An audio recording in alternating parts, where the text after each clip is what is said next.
Court कचहरी में एक बार मामला आ गया तो फिर दशकों तक चक्कर चलता ही रहता है। कई मामले ऐसे होते हैं जो आने के साथ ही जिसमें ऑर्डर आ जाता है, जैसे आवारा कुत्तों का मामला। लेकिन बैंक के कुछ रिटायर्ड अधिकारी हैं जो पेंशन के मामले को लेकर पिछले 35 साल से एक के बाद एक कोर्ट्स के चक्कर लगा रहे हैं, लोअर कोर्ट, हाई कोर्ट और फिर सुप्रीम कोर्ट, लेकिन आज तक इनके मामले में कोई न नतीजा आया है और मामले में सिर्फ तारीख पर तारीख लगती रहती है। हमारे साथ बैंक के कुछ रिटायर्ड लोग हैं जिनका कहना है कि बहुत सारे लोग तो लड़ते लड़ते 35 सालों में ऊपर चले गए। जो यहाँ है उनका संघर्ष जारी है। पूरा नाम बताएंगे? मेरा नाम जुगल किशोर जुल्का है। मैं all India bank retirees action forum का जनरल सेक्रेटरी हूँ। मैं कैनरा बैंक से रिटायर्ड हुआ था। प्रॉब्लम क्या है आप लोगों को? हमारी प्रॉब्लम ये है सर, हमारी पेंशन जो है बैंक रिटायरीज, एक बार जो आदमी रिटायर होता है उसकी पेंशन जो एक बार लगती है, सपोज एक 70 में रिटायर हुआ, 80 में हुआ, 85 में हुआ। वन रैंक वन पेंशन चाह रहे हैं? हम वन पेंशन चाह रहे हैं, जैसे आर्मी का हो गया, या और हर 5 साल के बाद अब सेंट्रल गवर्नमेंट का जो पे कमीशन है, हर रिटायर्ड एम्प्लॉइज़ का पेंशन जो है बढ़ता है। जब वर्किंग एम्प्लॉइज़ का बढ़ता है तो उसके साथ उनका पेंशन भी बढ़ता है प्रोपोर्शनेटली। हम बैंक एम्प्लॉइज़ एक बार जो रिटायर होता है उनका पेंशन वही रहता है जो एक बार लागू हो गया। अब जैसे फॉर एग्जांपल एक 90 के अंदर एक बैंक एम्प्लॉइज़ रिटायर हुआ, एक जनरल मैनेजर रिटायर हुआ, उसकी पेंशन 8 या 10 हज़ार रुपये है। और आज जो एक बैंक का एक क्लास 4 रिटायरी जो पीएन है या ड्राइवर है वो रिटायर होता है, उसकी पेंशन 25,000 रुपये है। ये बैंक के अंदर डिस्पैरिटी जो है पेंशन के अंदर प्रोपोर्शनेटली हर 5 साल के बाद या 10 साल के बाद एक पेंशन का रिव्यू होना चाहिए, एक पेंशन बढ़नी चाहिए जो आज तक नहीं बढ़ी है। इसे दुरुस्त करने की अथॉरिटी किसके पास है? इसे दुरुस्त करने की अथॉरिटी सेंट्रल गवर्नमेंट के पास है। और सेंट्रल गवर्नमेंट जो है ये चाहती है कि जैसे वर्किंग एम्प्लॉइज़ का सेंट्रल गवर्नमेंट एम्प्लॉइज़ का किया जाए वैसा करना है। लेकिन हमारे केस के अंदर ये जो है एक IBA एक संस्था बना रखी है जो एक नॉन रजिस्टर्ड ऑर्गेनाइजेशन है। सारे बैंक जो उसको रिप्रेजेंट करते हैं। IBA एक हमारे मामले के अंदर मेन हर्डल है। IBA नहीं चाहता कि बैंक रिटायरी। IBA क्या है? ये इंडियन बैंक एसोसिएशन है। ये सारे बैंक जितने नेशनलाइज बैंक हैं या दूसरे बैंक हैं, इन्होंने एक अपनी वो अथॉरिटी बना, एक वो संगठन बना रखा है, अपने अपने नुमाइंदे भेज रखे हैं उसके अंदर। ये उनको रिप्रेजेंट करते हैं, सारे बैंक्स को रिप्रेजेंट करते हैं।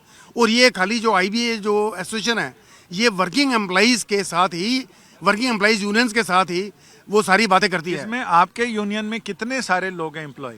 हमारी बैंक रिटायरीज के अंदर जो हैं तकरीबन 6-7 लाख लोग हैं। और उनको ये रिप्रेजेंट करने के लिए हमारा कोई नुमाइंदा जो है इनके साथ बात करने को तैयार नहीं। ये IBA तैयार कर नहीं है हमारा। हमने कई बार बोला कि हमारे साथ डायरेक्ट बात कर लीजिए। और वर्किंग एम्प्लॉइज़ की जो यूनियन है वो वर्किंग एम्प्लॉइज़ का फ़ायदा करते हैं। हमारे जो विचार हैं, हमारे जो सरकार जो हमको थोड़ा बहुत देती है, अब जैसे एक मेडिकल के मामले में भी दिया था सरकार ने, वो भी हमारा हिस्सा निकाल के उन्होंने वर्किंग एम्प्लॉइज़ को दे दिया। और ये हम वर्किंग एम्प्लॉइज़ का कोई फ़ायदा नहीं करते हैं। हर जगह उन्होंने वर्किंग एम्प्लॉइज़ की डिस्ट्रक्शन कर रखी है। ये वर्किंग एम्प्लॉइज़ के लिए एक United forum of bank unions है। ये इनके 9 जो यूनियंस वर्किंग एम्प्लॉइज़ के हैं, ये वो लोग जो हैं, ये जो 9 लीडर्स हैं, ये सारा वर्किंग रिटायरीज़ के लिए, उनके लिए कोई काम नहीं करते हैं। उनको डिस्पैरिटी करते हैं, स्टेप मदरली ट्रीटमेंट करते हैं उनके साथ, उनको कोई भी बेनिफिट नहीं देते हैं। बल्कि जो हमारे जो एग्जिस्टिंग बेनिफिट हैं उनको भी ये स्पेशल अलाउंस बना के सब खींचते जा रहे हैं। हमारा मेडिकल बंद कर दिया। पहली बार आप लोग कब कोर्ट में आए थे और कितने साल हो गए? कब कहाँ किस कोर्ट में आपने? ये 30 साल हो गए। ये पंजाब एंड चंडीगढ़ में मिस्टर MC सिंगला केस है। ये MC सिंगला केस चंडीगढ़ में चला था और चंडीगढ़ से कुछ टेक्निकल वजह से ये केस जो बैंक रिटायरीज ने लूज़ कर दिया।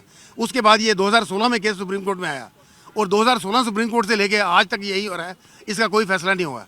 सिंगला साहब कहाँ हैं? सिंगला साहब की डेथ हो गई है। सिंगला साहब ऊपर चले गए हैं। एक और पिटिशनर है वो भी ऊपर चले गए हैं। और उसके बाद ये 30 साल हो गए इंतजार करते करते। हमारे 2-2.5 लाख आदमी ऊपर चले गए हैं।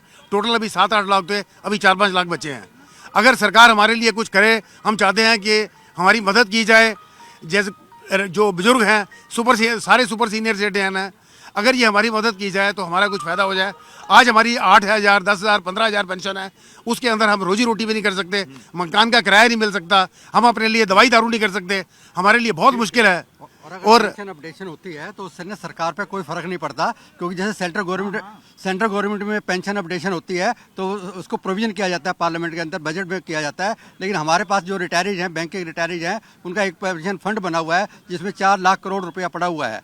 तो आपका पूरा नाम क्या है? मेरा नाम धर्म सिंह है। मैं एक सामाजिक कार्यकर्ता और बैंक से रिटायर्ड हूँ। अब इन लोगों को उम्मीद है कि इनके जीते जी अगर या तो सरकार कोई कदम उठा ले या फिर सुप्रीम कोर्ट कोई फैसला कर दे, ताकि ये इनके इतने सालों की 35 सालों के का संघर्ष कुछ रंग लाए और ये अपने जीवन को आराम से गुजार सके। कैमरामैन अजय कुमार के साथ संजय शर्मा, दिल्ली आज तक।